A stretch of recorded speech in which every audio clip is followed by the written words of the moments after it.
Lady Quaga didn't know. You hope not to email, Gigano. I don't care. $1 Kagana Bonante. Ladies and gentlemen, as always, I'm your host Patrick, and today we are talking about the movie Afamefuna, a story that just is deep-rooted in the culture, the Igbo culture of apprenticeship, themes of brotherhood, of betrayal. It's a great story, and I can't wait for us to get into it. Without any further ado, let's review this movie. $1 Kagana Bonante. Afamefuna. Sir? Is Gwanegum. So this movie, the cinematography in this movie, I would say it picked up the Igbo culture and it really made an intentional effort to thrust this into the faces of the audience, and I loved it. I loved the fact that it was beautiful, down to the scores. Like the scores here, you could hear the Igbo music playing. Like that is when you know that people have done their homework and they're really about to tell you a story that is about this culture. It was beautiful to see, it was beautiful to listen to.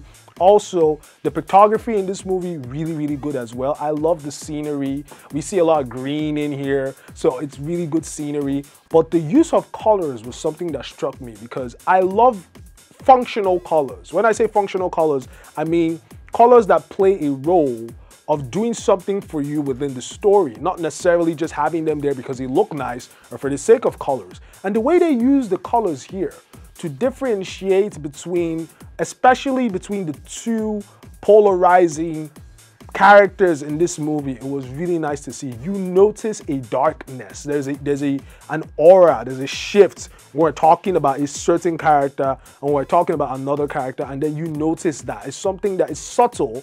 You don't see it if you're not really paying attention, but you feel the energy shift when we're moving between these two characters. It was really great to see. That was top-notch cinematography work. So I loved it. That's A1 level cinematography in my not so humble opinion. Paul Obiaju.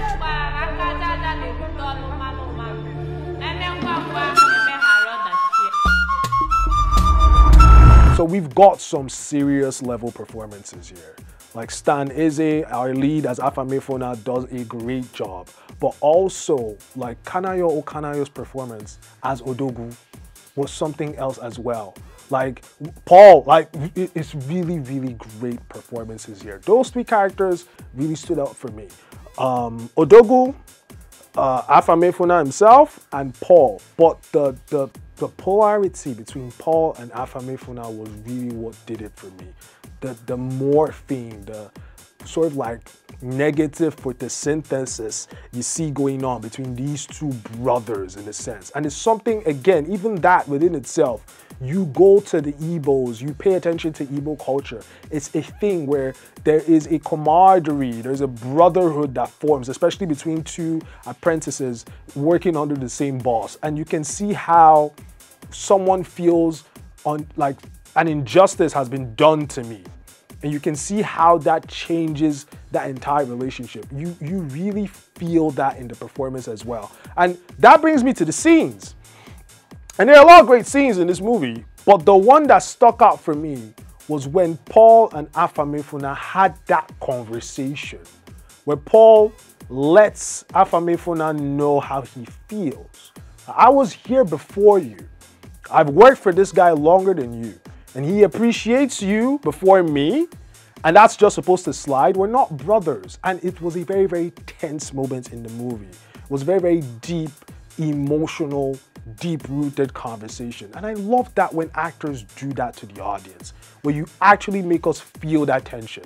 I also love movies that polarize the audience. And the audience is always, I'm like, sometimes I get bored of the regular, we know who to root for. This is a good person, this is bad. No, you've thrown a situation out there and asked the audience, how would you feel in this person's shoes? Because as much as whatever you want to feel about Paul, you can see his point of view. And you can feel however you want about Afamefuna, like himself, but you can also see his point of view. And I love stories like that. So that was my standout scene. Really top-notch acting in that scene, I've got to say. You come to the whole of this plaza, that you come to Odogu and Sons, importer, exporter, international, that you know see what you will like. Chacha. What can you not say about this film? It's got great acting performances. You can tell it's well written. Like, you can tell it's written by someone who understands plot structure and understands human emotion and how people have dialogues and interact. The costumes were really, really on point. The cinematography was great. The scores were great. There's so many pros about this movie, and it's very, very hard to pick out a con. Like, yo, I'll let you guys know, like, I'm really hard pressed sometimes. It's not always easy.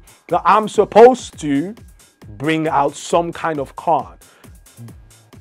I can't deal with this movie. There's almost no con. The only con I would say that I would have, and this is me really, really reaching, is that sometimes I didn't understand. That's all. Like, sometimes I didn't understand what they were saying. I had to read the subtitles. But again, is that really a con? It's not a con. I'm just saying it because I have to say something. But it's not a con. This movie was that good. I found one. My color. Oh, yeah.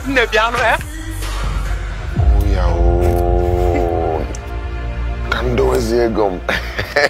This is quite possibly the most talked, as in this moment of speaking, the most talked about Nollywood movie right now. I think top two at best, or top one. I think the most talked about one currently out in Nollywood today. So why have you not seen it?